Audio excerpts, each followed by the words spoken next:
Hello friends, welcome to இந்த channel. இந்த சேனலை இப்போ தான் ஃபஸ்ட் டைம் பார்க்குறீங்கன்னா உடனே சப்ஸ்கிரைப் பண்ணிக்கோங்க. கூடவே பெல் ஐக்கான் இருக்கும், அதையும் கிளிக் பண்ணிக்கோங்க, ஆல் கொடுத்துக்கோங்க. ஸோ என்னோடய எல்லா வீடியோஸையும் மிஸ் பண்ணாமல் பாருங்கள். வாங்க இன்றைக்கி என்ன பண்ணுறது அப்படின்றத பார்க்கலாம். இன்றைக்கி நம்ம வீடியோவில் ஒரு மெதுன்னு சாம்பார் வடை எப்படி பண்ணுறது அப்படின்றத பார்க்கலாம். ஃபஸ்ட்டு இந்த சாம்பார் வடைக்கு ஒரு 100 கிராமு உளுந்தம்பருப்பு, இதை தண்ணியில் நல்லா வாஷ் பண்ணி எடுத்துக்கோங்க. இது ஒரு மணி நேரம் ஊறினா போதும். சாம்பார் வடைக்கு நல்லாயிருக்கும். மேக்ஸிமம் 1 மணி நேரம் ஊறினா கூட போதும். ஸோ இதை நல்லா வாஷ் பண்ணியாச்சு. இந்த தண்ணியை ஃபில்ட்ரு பண்ணிவிட்டு நல்ல தண்ணியாக ஊற்றிக்கோங்க. ஊற்றிட்டு 1 மணி நேரம் ஊறட்டும்.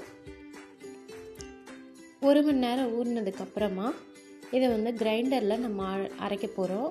கிரைண்டரில் அரைக்கும் போது கொஞ்சம் கூட நம்ம தண்ணி விடவே கூடாது. தண்ணி லைட்டாக தெளித்து இதை நல்லா அரைக்க போகிறோம்.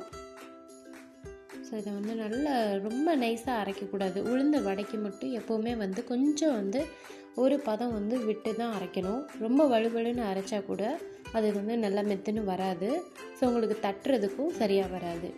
ஸோ அதை ஒரு ஸ்டேஜ் நம்ம இந்த மாதிரி முன்னாடியே எடுத்துடணும். இந்த மாவு இப்போ எடுத்தாச்சு.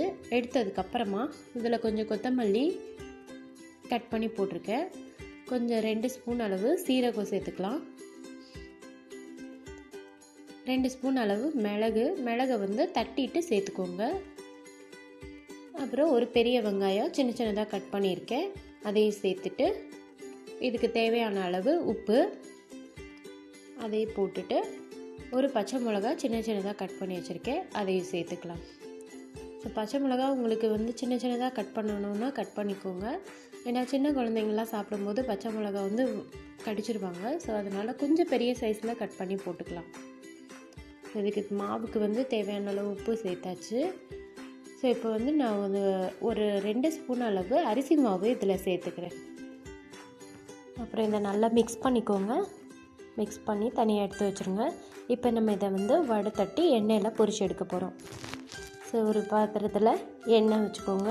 எண்ணெயை நல்லா சூடு பண்ணணும், நல்லா சூடாகணும். ஸோ இந்த எண்ணெயில் நம்ம இப்போ வடையை போட போகிறோம். வடை போடுறதுக்கு முன்னாடி இந்த மாதிரி தண்ணியில் கொஞ்சம் கையை நனைச்சிக்கோங்க. கையை தண்ணியில் நனைச்சிட்டு இந்த மாதிரி தட்டினீங்கன்னா உங்களுக்கு வடை உங்களுக்கு ஓட்டை விழுகும். நிறைய பேர் என்ன சொல்கிறாங்க, பிகினர்ஸ் எல்லாம் எனக்கு வடை ரவுண்டாகவே ஷேப்பில் வர மாட்டேது, இந்த மாதிரி ஹோல்ஸ் போட வர மாட்டேது அப்படின்னு சொல்லுவாங்க. ஸோ இது மாதிரி தான் ட்ரிக்கு. கொஞ்சம் உங்களுக்கு தண்ணி கையில் நனைச்சிக்கோங்க. எண்ணெய் சேர்க்கக்கூடாது, கையில் தண்ணி தான் இருக்கணும். ஸோ இது போடும்போது பார்த்து போடுங்க. எண்ணெயில் தண்ணி தெரிச்சிச்சுன்னா அது தெறிக்கிறதுக்கு சான்ஸ் இருக்குது. ஸோ அது உங்கள் கையில் மட்டும்தான் தண்ணி இருக்கணும். ஸோ இந்த மாதிரி வடை போட்டாச்சு. நம்ம நல்லா ரவுண்ட் ஷேப்பில் 2 பக்கமும் நல்லா ஈவனாக வேகிற அளவுக்கு நல்லா வறுத்து எடுத்துக்கோங்க. அவ்வளோதான், நம்மளுக்கு வடை சூப்பராக தயாராகிடுச்சு. பாருங்கள் இவ்வளோ சாஃப்டாக இருக்குது, நல்லா சூப்பராக இருக்கும், டேஸ்ட்டாக இருக்கும். இப்போ இந்த வடையை அப்படியே சாப்பிட்லாம். நம்ம சாம்பார் வடை எப்படி பண்ணுறதுன்னு பார்க்கலாம். ஒரு பவுலில் 2 வடை போட்டுக்கோங்க. உங்களுக்கு எவ்வளோ விருப்பமோ அந்த அளவுக்கு வடை போட்டுட்டு இது ஃபில் ஆகிற அளவுக்கு சாம்பார் போட்டுக்கோங்க.